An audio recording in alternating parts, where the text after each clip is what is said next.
the street that the fire in your heart is out. I'm sure you've heard it before, but you've never really had a doubt. I don't believe that anybody feels the way I do about you.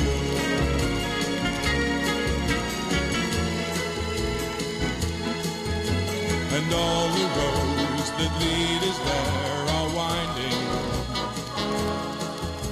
and all the lights that light the way are blinding.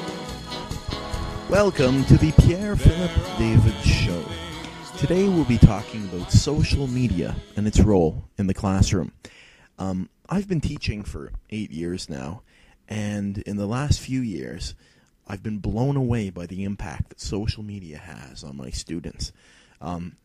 It's not a coincidence that the second the bell rings in my grade 9 class, the students take out their cell phones and start texting. They have that constant tether to the virtual world, to their social circle, to the social media.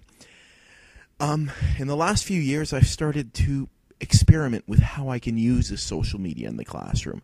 I've decided to take something that students are so very familiar with, more so than I am, and try to use that for my teaching and to further motivate and engage students.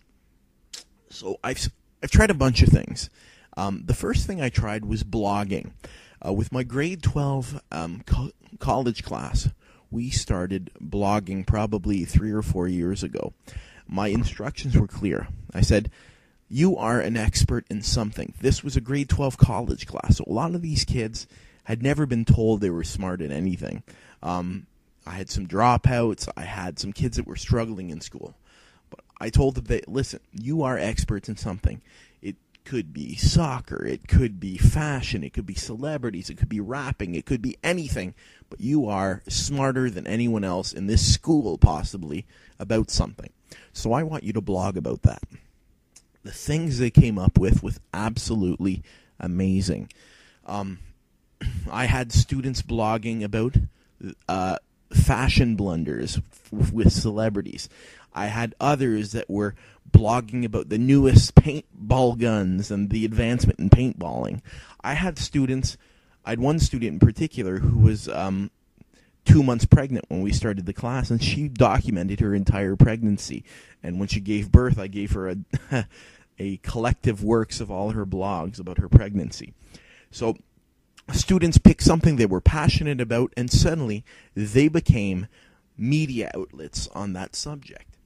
And truly, truly amazing. And the power of this really came home this past summer, or last summer, I should say. Last summer, one of my students got hit by a car and died. He was skateboarding home, and a car hit him by the side, and he was killed instantly. And that was over the summer. Then, over the summer, it hit me hard, and I decided to look back at the blogs. I remember he had written a blog. He had written about his future dreams, his hopes. He wanted to go to college and follow in his family business.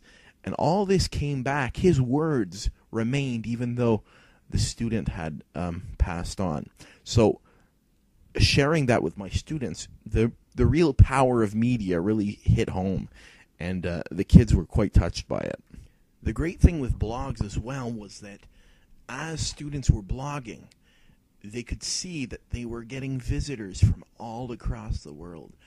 Dozens of hits a day from Egypt, from Europe, from all over the world. They had an audience. And never before had their writing had an audience. They write tests, they write texts for the teacher. But suddenly, what they were writing was available to the entire world. And that, as far as motivation goes for a student, knowing that they're not just writing in a void. They're writing for somebody. Somebody's going to read it.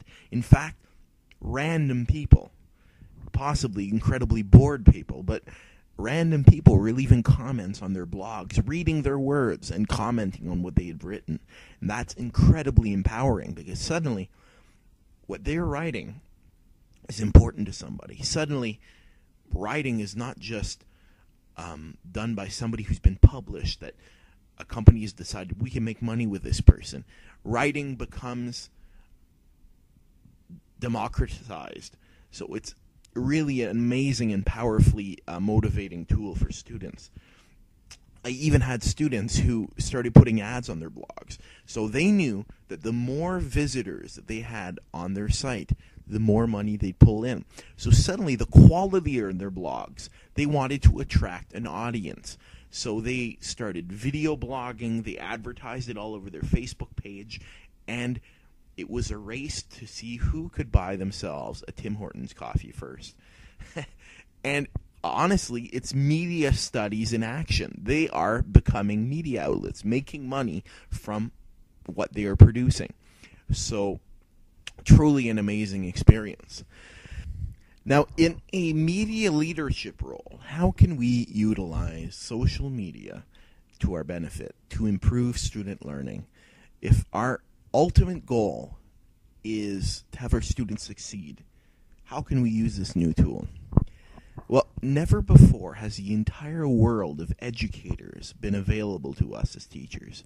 In the past, I know my dad taught 30 years ago, and you know what? He came up with some pretty creative ideas, but he was limited. He was limited to printed copies of resources and the people that taught around him.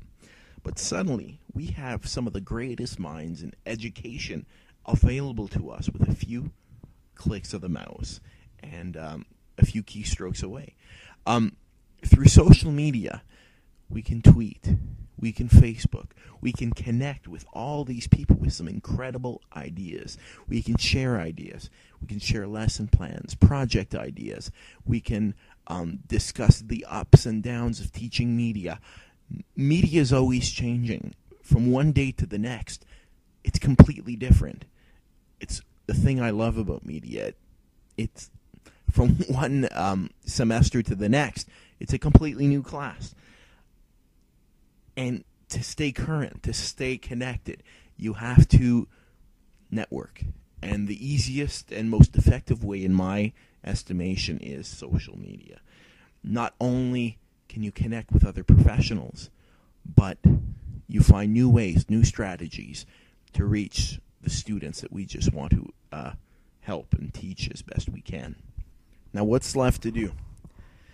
Well, I think that the great undiscovered country, what's left to conquer, is the cell phone. I look at my students and they're addicted to the cell phone. The second, like I said, the second the bell rings, they have their nose in their phone and they're texting. How can we use that social media tool to our benefit? Now, I know at my school, there's a strict rule, no cell phones. The second you come into school, you have to hide your phone or it gets confiscated. And I guess it makes sense. We don't want to compete with this amazingly entertaining tool that has access to the internet. You can play Angry Birds. You can do all kinds of stuff. But is there a way to harness that and use it to our benefit? And I think there is. I experimented a little bit this past semester with Twitter and teaching Shakespeare. And just the act of twittering and telling my students they could use the shorthand lingo of texting, I saw it on their faces. Their faces lit up. They said, oh my God, for the first time we're not being yelled at for using short form. They were doing it because it was respecting the codes and conventions of their media form, but they felt so familiar, so comfortable with it. Now, the cell phone, I think, has so many benefits. From, think about how fast they text. Just the idea of typing that fast. They probably can't type that fast on a computer. If we could harness that, the instant communication, the internet access, the video recorder, the sound recorder, it's an all-in-one tool, yet it's shunned within a school. My goal in this next coming school year is to find out ways to harness that. Now, I'm not going to be very popular with my fellow teachers at my school. They hate cell phones. They get mad. They yell at kids in the hallway when they're texting. And if I'm going to embrace it in my classroom, I risk not being very popular. But I think it's worthwhile because the bottom line is The parents are paying for the cell phone bills. They're paying for the phones. The kids aren't. So the parents have given the seal of approval for these phones. So if we're busy confiscating them, we're going against the very parents' will if they paid for it. So I think we're fighting a losing battle. We need to find a way to harness that and harness the social media that is a cell phone and use it for student benefit, because obviously it's a tool they feel comfortable using, and it's something that we should embrace as educators. Well, social media is definitely a new form of media, but it's something that has literally transformed our world. People have connected with people they haven't spoken to for years. Suddenly people's social circles have expanded. People are literally being sucked into the power of the social media. With Google Plus being introduced this week, things have never been more social media centric. And it's revolutionized even traditional media. You can't watch CNN without the Twitter feed appearing on the bottom of the screen. What is scary and yet exciting at the same time for me is what the next 10 years will bring in social media. We've come a long way. Things will never be the same. I think when we look back at the history of humanity, this will be a crucial time for sociology and human relations. What will the next 10 years bring? What advancements will come? How will the way human beings interact with each other change? I don't know, but it's going to be a very exciting time. Well, that's all the time we have. Thank you very much for listening. This has been the Pierre Philip David Show. Thank you, and good night.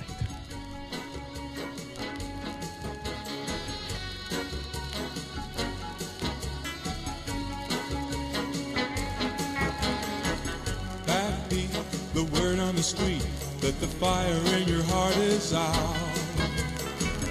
I'm sure you've heard it before, but you've never really had a doubt. I don't believe that anybody feels the way I do about you.